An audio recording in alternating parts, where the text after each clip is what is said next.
Have 2 years been too bad to be forgiven? Find out what's going on as I hereby invite everyone to join me on my adventures through Marvel Snap. Hey everybody, it's Annabelle. So with the turnover of a second year of Marvel Snap, I kind of wanted to go over a little bit of a review about where they've been, what they could be doing, and maybe some hope for the future. First of all, I want to just state that I am very grateful to Marvel Snap. I have been playing this game since it came out live. I've been playing it for the full 2 years. I've made a channel on this. My channel is not huge, but it has some people who follow me, and I am grateful for everything they do for me. So everything I'm about to say is from a place of love and from a place of hoping that the game can actually do better in the future. So first of all, we need to talk about the big yellow mouse in the room, and that is, as of today, the new Pokemon game is available for the phones. And now, do I think this is going to kill Marvel Snap? No, I don't think it's the same, even close to audience. First of all, as far as I know, the game is only on mobile, doesn't have a Steam client or doesn't have a PC client. So it's very hard to stream and it's very hard to broadcast. Second of all, I don't think it's the same people who play both games. Now, will you lose some people to Pokemon? Sure. There are a few people who Marvel Snap could give them $1 million each day to play Marvel Snap, and they would still go play Pokemon. We're going to lose those people. Those people are going to be lost regardless of what was going to happen. But that was going to happen no matter what game came out. Every time a new game comes out, there are going to be some people you lose just because they want to play that game. Are we also going to lose a couple people because Pokemon's the newest game out there, and they want to go try and test it out, or they want to go play it because it's giving them the sponsorships? Sure. Will they come back? Who knows? And that's part of the problem. Because of how Marvel Snap is set up, there is really, absolutely, positively no catch-up mechanic for this game. If you skip a month, you're out. You're done. If every single card in the month was a good card, especially like in this month of Symbiote, you're out 6 cards. And now, are those 6 cards the most meta-defining cards ever? No. But you're out 6 cards, and there's no good way of capturing that back. Now, are there ways that they could capture that back? Sure. The game used to be way worse than it was. The only way that you could get a card back in the day was you had to hope that one of your caches, your normal caches, had a Series 4 or Series 5 card. And it was like, I believe, like a 1 in 40 shot. Someone is going to correct me on the math on this. And there was no way of predicting what you got in that. If you could get duplicates, it didn't care. I mean, we've gone a long way from that. Is it perfect? No. Is there stuff they could do? Sure.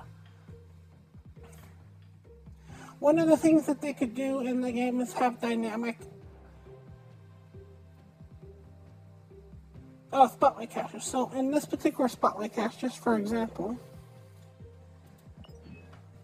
I already have Supergiant and I already have the Ghost Spider. So why would I want to roll on this for the one chance of getting the Anti-Venom? Now, am I missing cards in the game? Yeah, I'm missing a ton of cards in the game.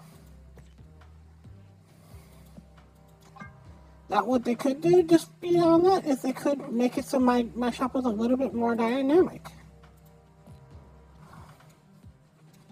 I could definitely get Red Guardian at this point, and I don't think that would be unfair for one of those slots to be a Red Guardian.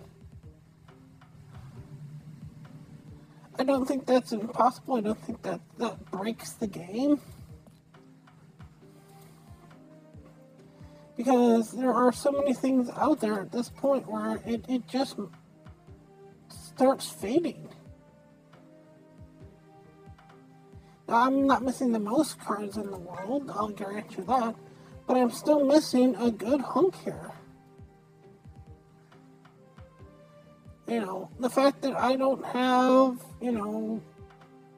Hydra Bob.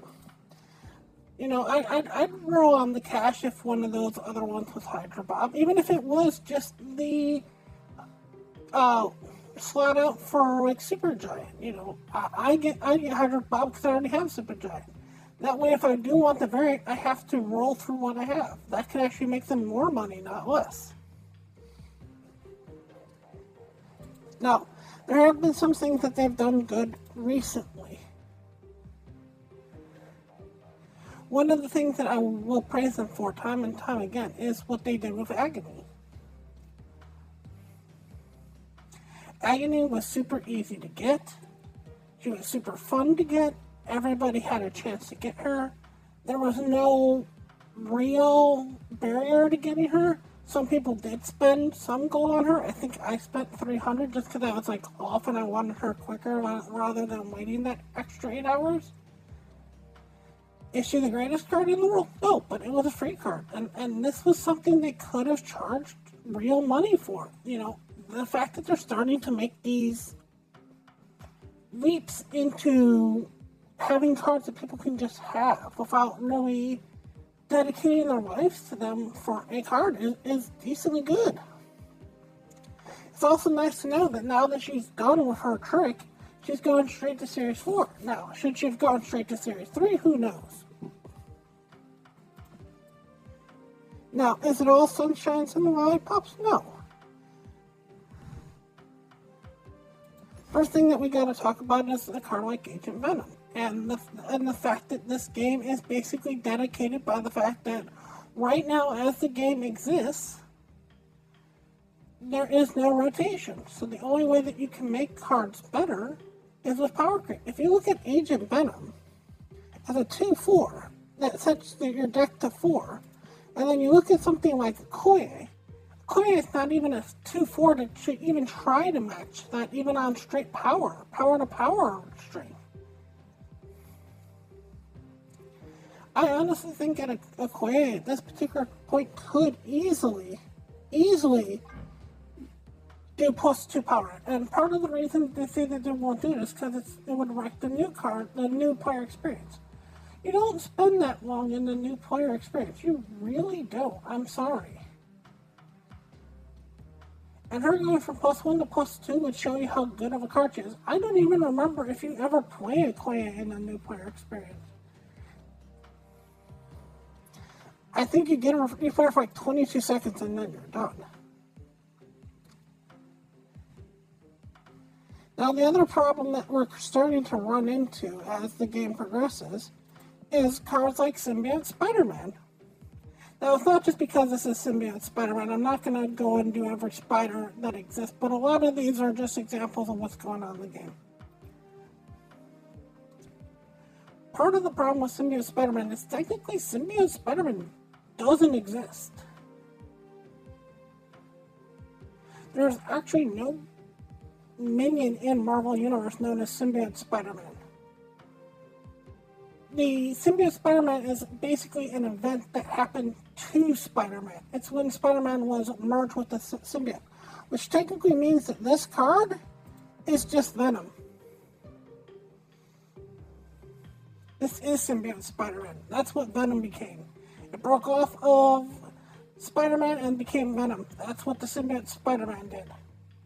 So, it's kind of weird that now that we're finally just crossed over that 2-year mark, that they're already starting to run out of cards to promote for this.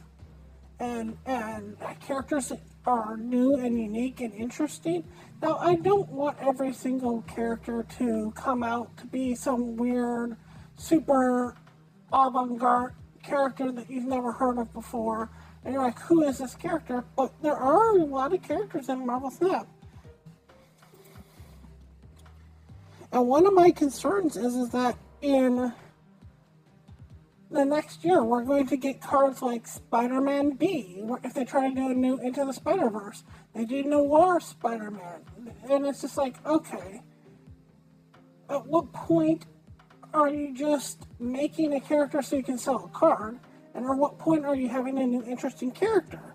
I mean, there are interesting characters that can exist, like in the next, I think, month, next cycle, no, one cycle after this, after the Asgard season, we're getting Penny Parker, which is still from Into the Spider-Verse, where she has a giant mech. That's a completely different card, and that's okay to exist. There's enough of a difference between who Penny Parker is, but there's not a big difference if you're just going to put in Spider-Man B, which is an actual character from, again, Into the Spider-Verse.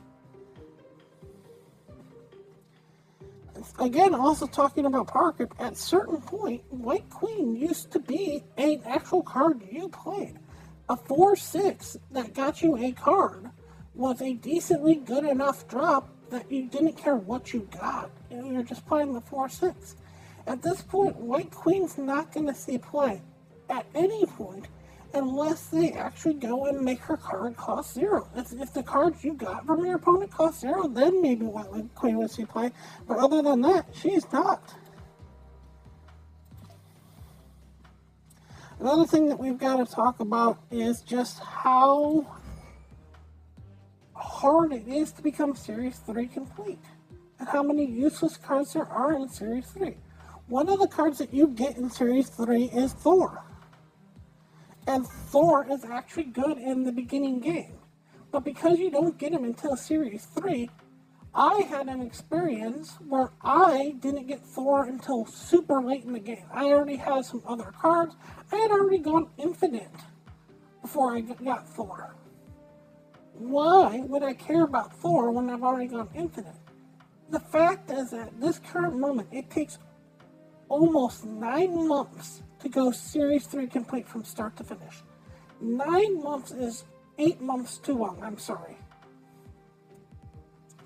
If you want to make it so that people play your game, you have to let them get to Series 3 cards. Imagine another game. Let's just use Magic the Gathering, for example.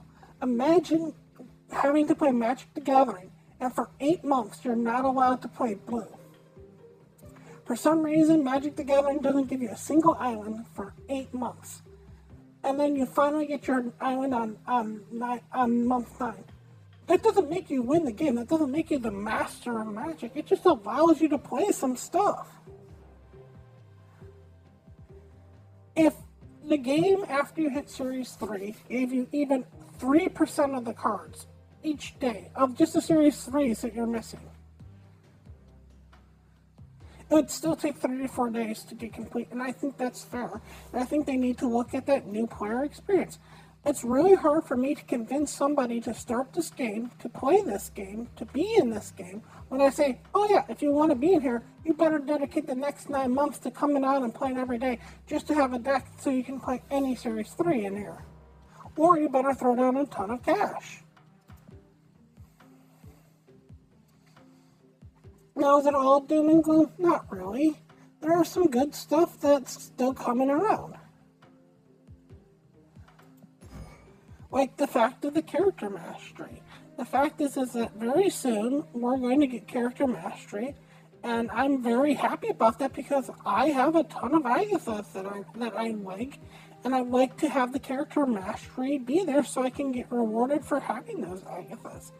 Now, this is also kind of a problem with Marvel Snap, is the fact of I'm not sure if they're trying to hide information or if they're just really bad at relaying information, because I know they're really bad at relaying information because they have been for the longest time.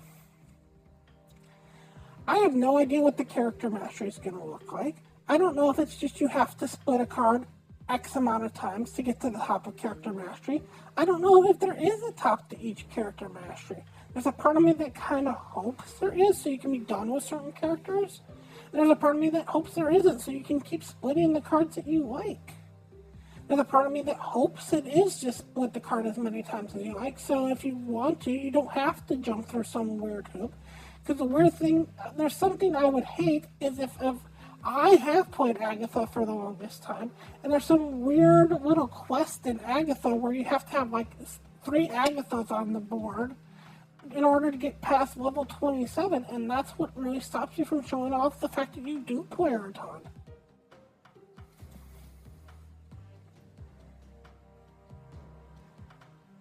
next thing that they gotta really look at is they gotta look at card balancing. Now, is it important that you get every single card right every single time? No. One of the greatest things about Marvel Snap is they are willing to take chances on cards. Bet low, bet high. Change cards that are bad, change cards that are good. The fact is that every single card in the game is going to be changed for all intents and purposes at some point. There are so few cards that have missed being changed at all. But when you have a card where literally before the week is even over, you're saying, hey, this card's going to get changed.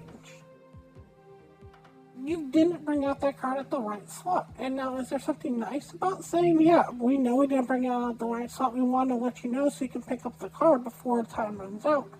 Yes, but then you should have a big flashing sign as soon as you come into Marvel Snap. Put in a news report that they do for other things. Where it's like, hey, as soon as you knew that Misery was going to go up, you should have had a big flashing sign saying, hey, Misery is going to change. And that's where the communication has a problem with. Another thing that they gotta look at is they want to keep going and they want to keep existing is fan sentiment. The fact that they knocked Storm from 3 to 4 really hurt a lot of fans. Nobody had a problem with Storm. And yes, I understand that the Storm Legion War Machine deck was getting ridiculous, and that's why they did it. But you gotta look at stuff that you can do besides just killing a card because of one small interaction.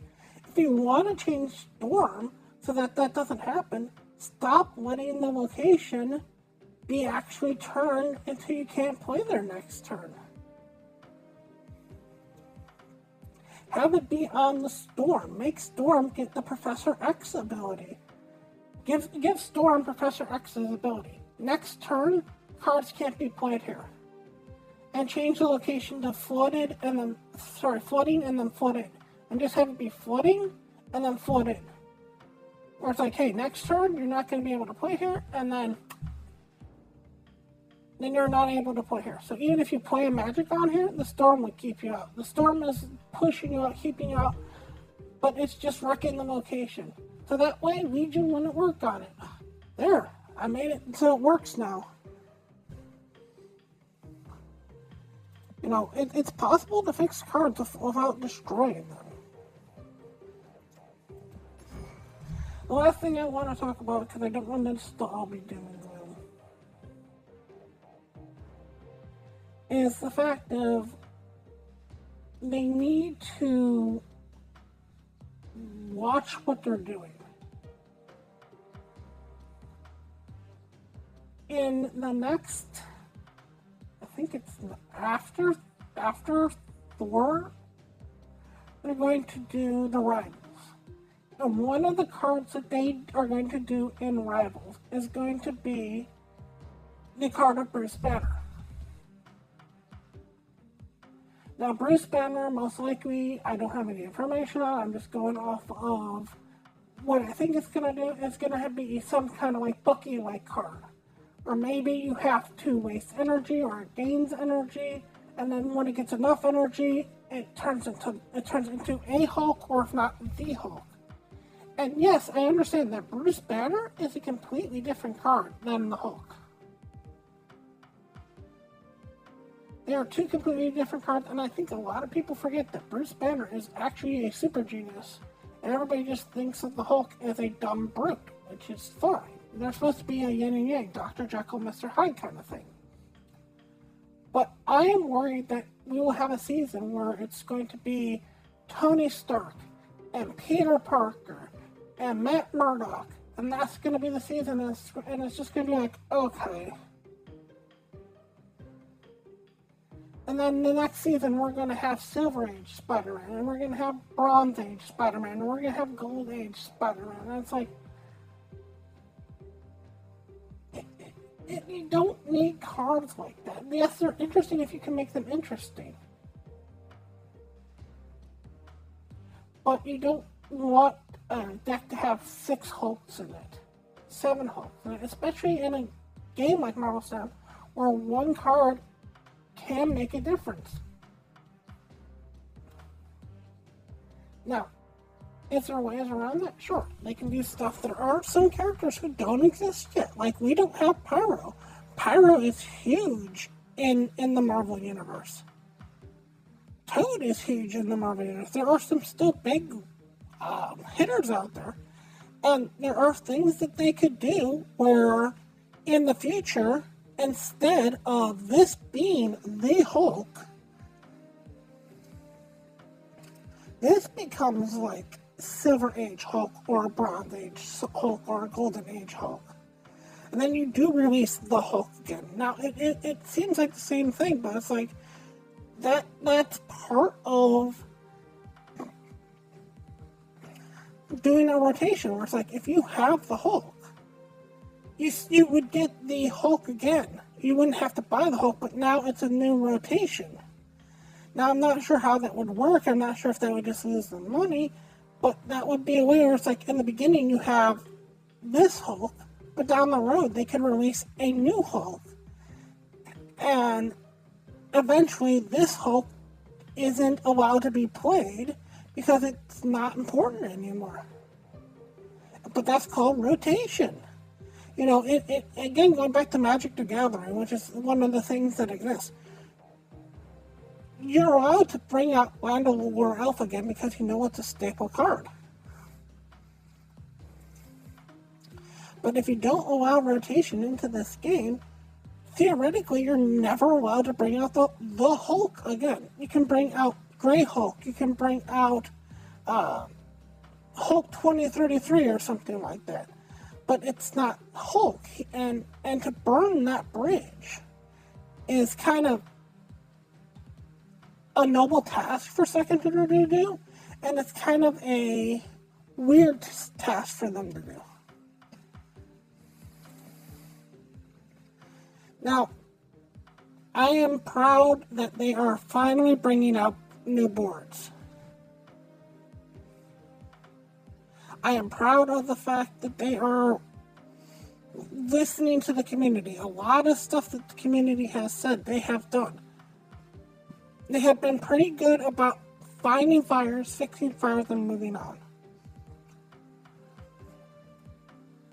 And I really hope that I am here next year talking about their 3rd year anniversary. Anyways, I do want to thank you all for watching me. Everybody who's supported me, everybody who's liked me, everybody who's commented on me, everybody who's followed me. I cannot say how much you've meant to me. And please, for everybody out there, remember, this is a game for fun. Play for fun. Have a good one. And happy anniversary, Marvel Snap.